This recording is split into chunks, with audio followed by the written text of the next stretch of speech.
And here we are, again, talking about NHL 21. The gameplay trailer dropped yesterday. That's right, I said yesterday. I didn't make a video about it.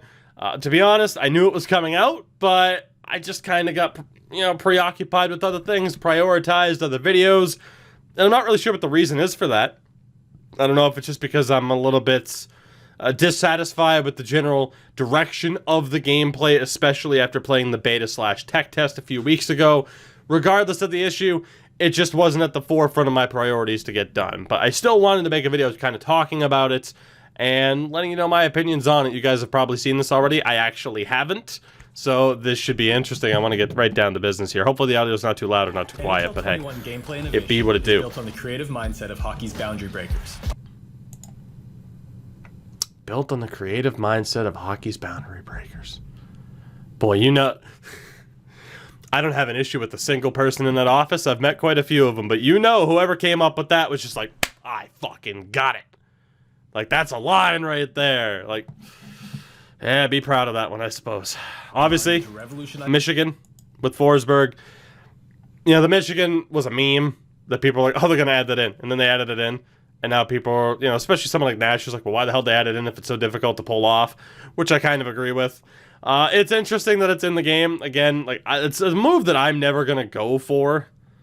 Because if you think about it, there are a ton of skill moves in the game that just aren't all that practical to pull off, especially, in a close game.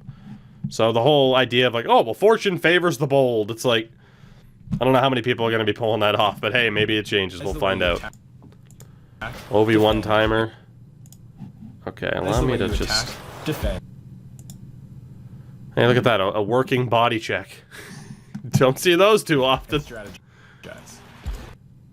Saved by Carey Price. You don't see that too often either. Star-inspired innovation allows you to use the unique abilities of hockey's... So obviously we knew that play. We knew the chip against the wall. We've added 4 new boundary-breaking moves to your arsenal. We knew... Yeah, this is all stuff we've kind of already seen before. Off the back of the net. Matthew Tkachuk's between-the-legs one-timer, and yes, Svechnikov's lacrosse goal, or the Michigan, are all now featured in the game. Which, again, we knew about all these pretty much for a while, and of course, if you played the tech test, you knew about these too. The board play ones are going to be more interesting. I don't know how often someone's going to try to pop off the Crosby bank off the back of the net. I feel like that move, it might be a little bit too slow, but if you have it be a little bit faster than that, it might be overpowered. And then again, like I just mentioned, the Michigan was something that was... It's a tough one, right? Because if you add it in, you can't have the success rate be too high. But then what is the sweet spot? Because some, if not most, will say the success rate's too low at this point. What is the sweet spot then? Because obviously the buzzword that we've seen for over a decade is glitch goal. And a lot of people don't know the difference between a glitch goal and a high percentage goal. I don't know where the right balance is for it, to be honest. In-game moments that are only created with the right combination of skill and opportunity. In NHL, I actually don't like how the AI goalie reacted to this. These moves create special in-game. Yeah, see, that's what catches my eye, is with a lot of these plays here, right? Like, you're supposed to be looking at what the dude with the puck is doing. But what I don't like necessarily, right? What I don't like, I'm cool with the fact that Anderson got caught. I like how he has him covered. He got caught, so Aho's wide open. What the fuck is this guy doing right here? What's he doing? What are you doing? Like, are you technically covering the point? At that point... That particular AI, depending on when this play starts, let me see. So right here, he should see, oh shit, there are 3 people right here. That AI should 1000% be pinching down to cover Sebastian Aho. Like, you get 3 guys caught over here. Teravainen's not going to get open. Like, the proper move here is he pinches in, and Monahan, who's already looking in that direction at the puck carrier, should take the center of the ice.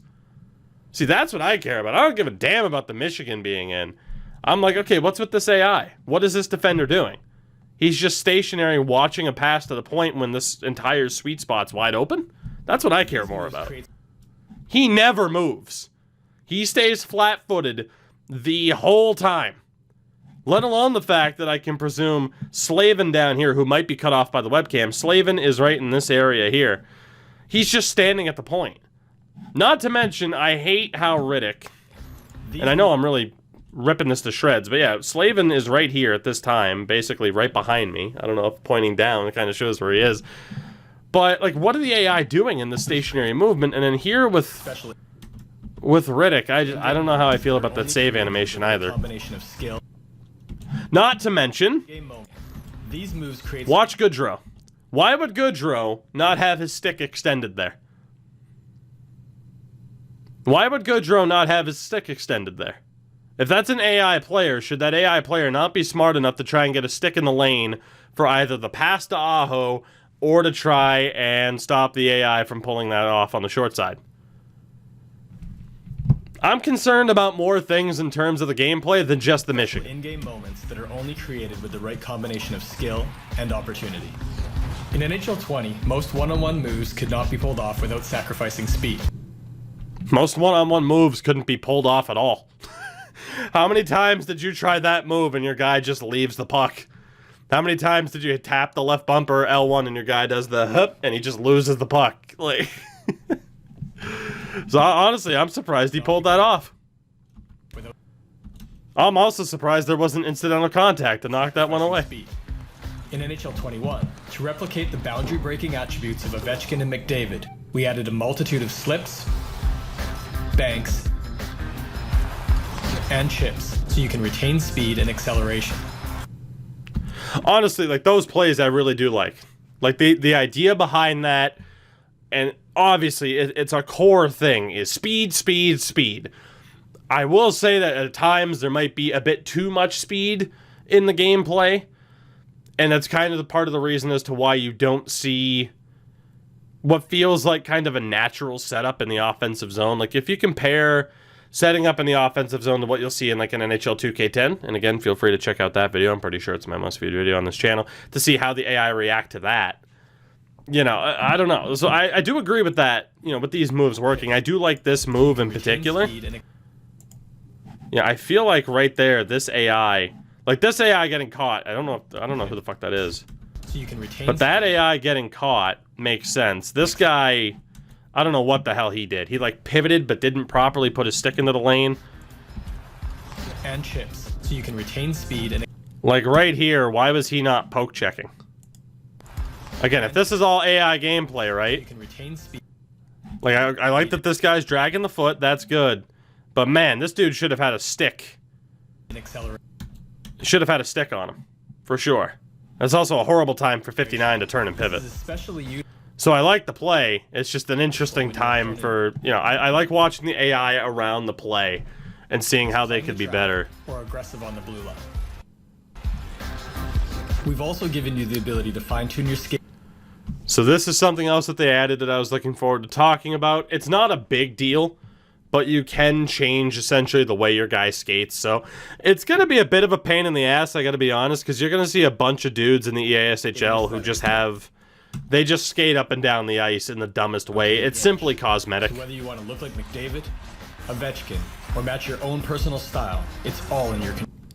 So you're going to have a lot of guys who kind of have... I mean, it's no different than, like, customizing a batting stance in MLB The Show. But I think there's a... like, it's probably going to get annoying. My opinion, more than anything, it's probably going to get annoying. Just to see a bunch of people trying to make their guy look as stupid as possible skating up and down the ice. It's going to be a bit distracting. Hockey is a game where teams use well-spaced rushes and crisp passes to retain speed up and down the ice. With NHL 21's Fluid Hockey IQ, your team will now move fluidly as a unit on both offense and defense, depending on which strategy you use. In NHL 20... Okay, that's a nice play from the AI. I agree with that. With any... Okay, right here, though. Let me check this. Let me check this. I love breaking these down, by the way. Okay, so that's human error on that. Your team will now move. Okay, AI taking advantage of human error. I like it. Offense and defense, depending on which strategy. Again, they're showing user error with Gudis, and you get ripped apart. That's nice. It's good. Players were frustrated when they couldn't trust their AI teammates and wanted their AI opponents to be more challenging through more organic and realistic decision making. right. I don't know if you could hear what he said, but essentially people were frustrated that their AIs weren't as smart as they should be. You've seen already from me breaking down certain clips that there's still some concerns, particularly on the defensive side of things, that the AI might not be as smart as they should be. To be more when they couldn't trust their AI team you use. In NHL 20, I want to watch this again. So yeah, certainly, you know, the play there. Now see, here's the thing though, right? I could understand why, in theory, this AI doesn't crash the net. It's because he's on the offhand, Cassian slows up. So I imagine in the logic, this AI down here is saying, oh, well, he's got the one-time option, I'm going to go somewhere else. I can actually understand that, but then Cassian leaves. So that's not more so the issue with McDavid, that was more the issue with Cassian, who acted like he was going to post up and then continued, so the AI got confused. I feel like there has to be a way for AI Zach Cassian to understand, like, yeah, I need to keep driving the lane here and open up the space behind me for McDavid, or I need to fully commit to posting up. So I don't think that was necessarily like a user issue with like, oh, what was McDavid doing? If you look at the play, it's more like, what the fuck was Cassian doing? All he did was put himself into a spot where he's behind the goddamn defender by the end of the play. To be more challenging through more organic and realistic. Like right there, that's certainly brutal that the AI tried to switch at that point and DeBrincat gets to fire it. The goal has been to make the AI more challenging while also making their... Okay, now you say make the AI more challenging. I don't know how I feel about Erik Karlsson. Like, I know Burnsy misses it. I don't like the idea of Karlsson just sitting there looking at the guy and letting a sauce pass go through him. I don't like the idea of Logan Couture being on Twitter. I also don't like the idea of Logan Couture not poke checking in a way. Like, I know Erik Karlsson's not the best defensive defenseman in the world. But, I don't know. That's a debatable play, I'd say. And responsiveness more real. I like that save from Dell there at the end, though. And obviously, I'm sure you know this at this point, you can go watch the full trailer for yourself. This is me giving you my initial reactions to things that I'm seeing in terms of gameplay. On breakouts, offensive teammates move fluidly as a unit to support the puck more effectively. And they will need to, because on the defensive side of the puck, teams will work more collectively during aggressive forechecks. Offensive Hold on. Effectively during aggressive forechecks. More effectively, and they will need to, because on the defensive side of the... Okay, let's see, I like that example of the AI being aggressive. I don't know if I like the example teams will work more of Lars Eller not making a play on that, let alone there not being incidental stick contact there. The contact generates afterwards. Effectively during aggressive... It looks to me like I don't know how I feel about that AI pulling away from Kempny. Right, that I don't know how I feel about there being no contact there when you talk about how often incidental contact triggers. And I definitely hate what this AI. I mean, number one, the Kempny gets stuck behind the net. I mean, this Gudis, like right here, he stops because he sees this guy might get the puck. Like, does that AI register it as Kempny's going to pick it up? Because it looks like he immediately starts to skate away, whereas Gudis there has no reason to go anywhere. None. Even if you read that Kempny's going to pick up the puck there, you protect the front of the net in case he doesn't. Let alone the last thing you do is skate upwards, leaving Advocator wide open, pass, like... Maybe it's because it's Radko Gudis, but that AI looked fucking horrible on that play. Like, I don't get why that AI would have moved at all. Through the neutral zone, while defensive strategies have been improved to neutralize speed, forcing the offense to be more creative and play less north-south. In the offensive zone, teammates work more effectively to find open space, to challenge a much more improved defense that can be trusted to defend passing options and identify moments to play aggressively to contain the puck. Alright, all that looked good. I agree with all that. Your teammates without covering the last line of defense, the goalies. Now, I'm intrigued to see what this shows off, because I know that there were some top sixes players that mentioned weird goalie animations during the tech test. In NHL 21, goalie locomotion is now separated into both upper and lower body, working seamlessly together to give the goalie incredible control and responsiveness in all situations. I'm just gonna say they're not lying, but how many times have we heard stuff like this in relation to the goalies? The puck at the same time.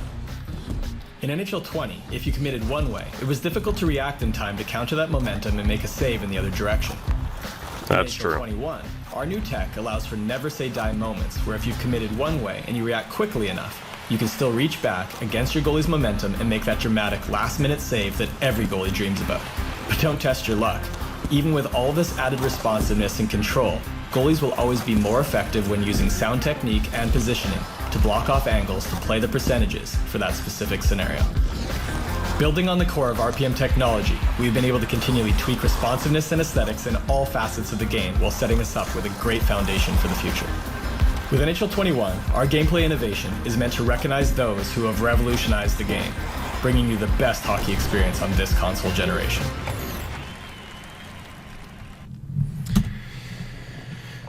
The one thing that stood out to me at the end of all of that is a great foundation essentially for the next generation to come. And it certainly does depend on who you ask as to whether or not that statement is agreed with.